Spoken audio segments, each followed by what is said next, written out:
Good morning, guys. Welcome back to the channel. Today we are going to be installing my stock pistons and rods back into this RB30.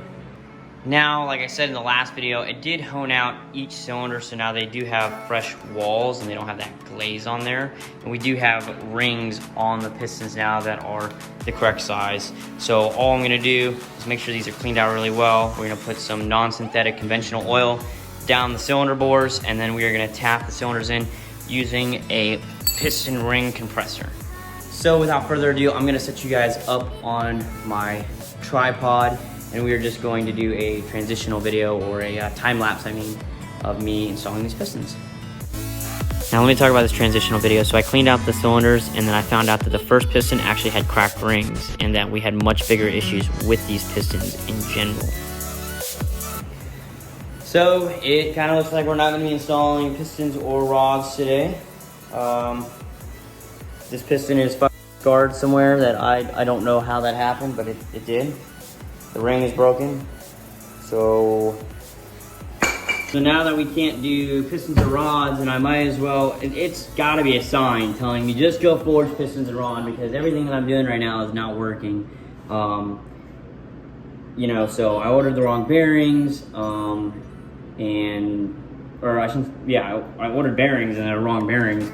So we took the pistons out, we looked at it, I was like, all right, cool, we'll run these same pistons.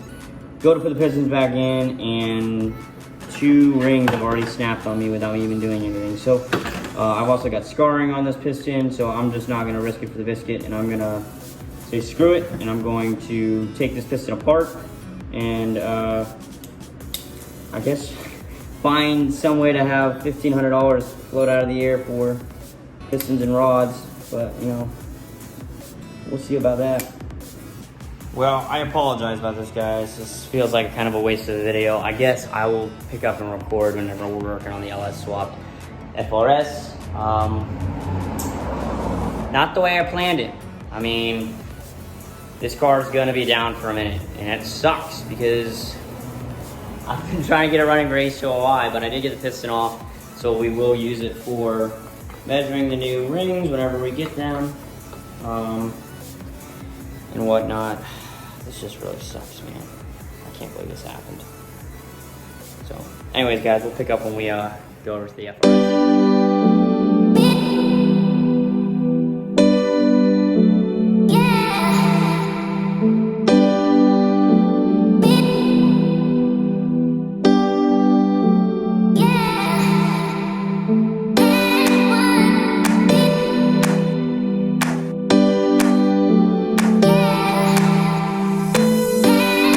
All right, and now we've made it. This is my buddy Erik's. I forget what year FRS this is, but he recently did a 5.3 LS swap in it.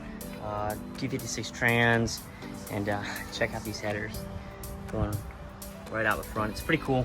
So what I'm here to do is I'm here to bleed the brakes on this car for him, and then we're also gonna work on throttle cable adjustment and get everything ready to rock and roll for Gatlinburg.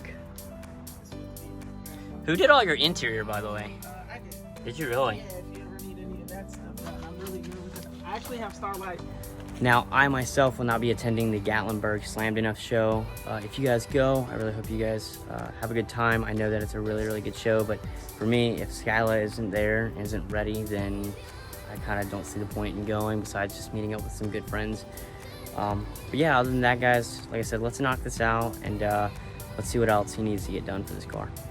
All right, so it does look like we have some issues. Let me turn the camera around and show you guys. I see that puddle right there, dripping. There's a puddle right there, and there's one way back there.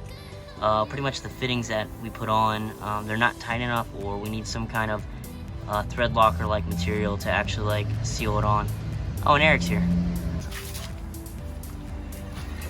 Oh no, it still works. No, it works. Dude, that pedal is stiff. Feel that? Like, The wheel one? It's slightly spongy, but Oh yeah, that's enough. dude.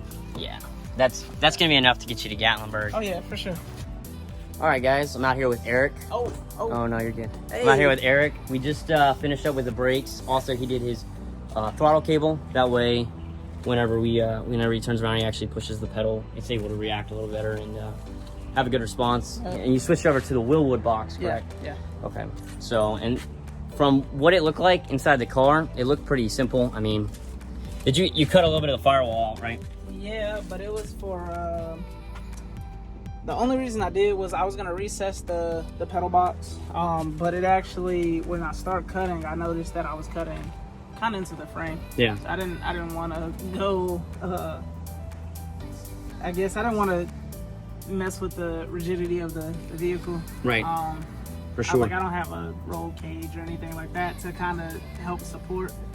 Maybe later I'll cut it out and then I can add like something to support. But if I would have done it, it would have just been an open hole, and ain't no telling if it would have caused body flex or nothing. I mean, it wouldn't have been severe, but it's all right. I'll just let it lean for the time being. I mean, it still looks good. Yeah, for sure. So, all the body work you did yourself, correct? Yeah. So, sweet.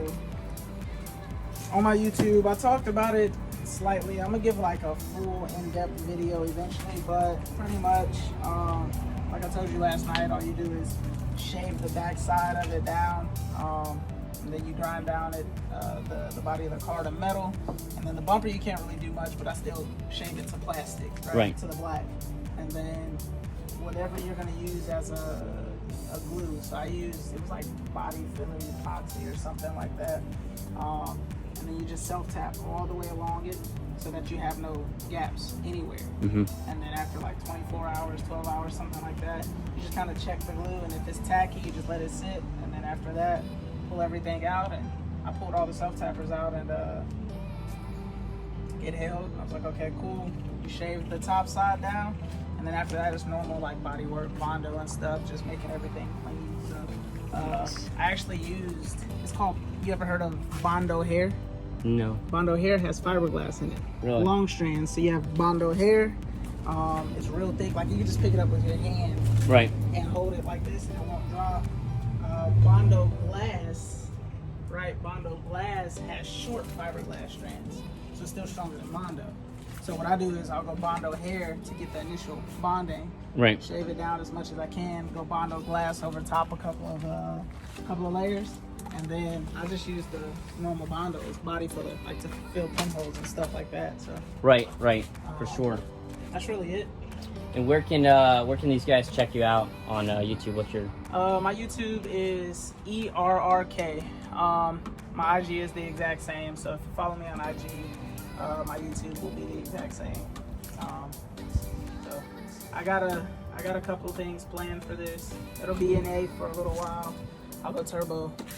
Yeah. Probably next year. So I can't wait for that. Shit, dude, me either. It's gonna be just single, or are you gonna do twins?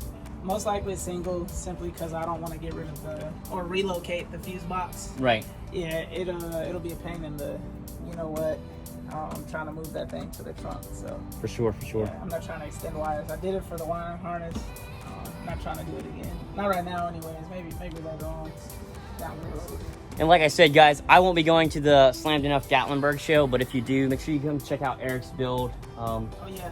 At least you know that his hands and a little bit of my hands kind of were on it, and you can kind of see the build quality and stuff like that. But I've known Erik for 2.5, 3 years now. Yeah. So, I mean, he knew me back when I had my boosted FRS, and then he went boosted FRS, and then we said, screw the boxer motors. Yeah, fuck those things. So, but other than that, guys, I really hope you enjoyed this video. I'm going to be uploading every day until Monday of next week. Other than that, I'll see you later.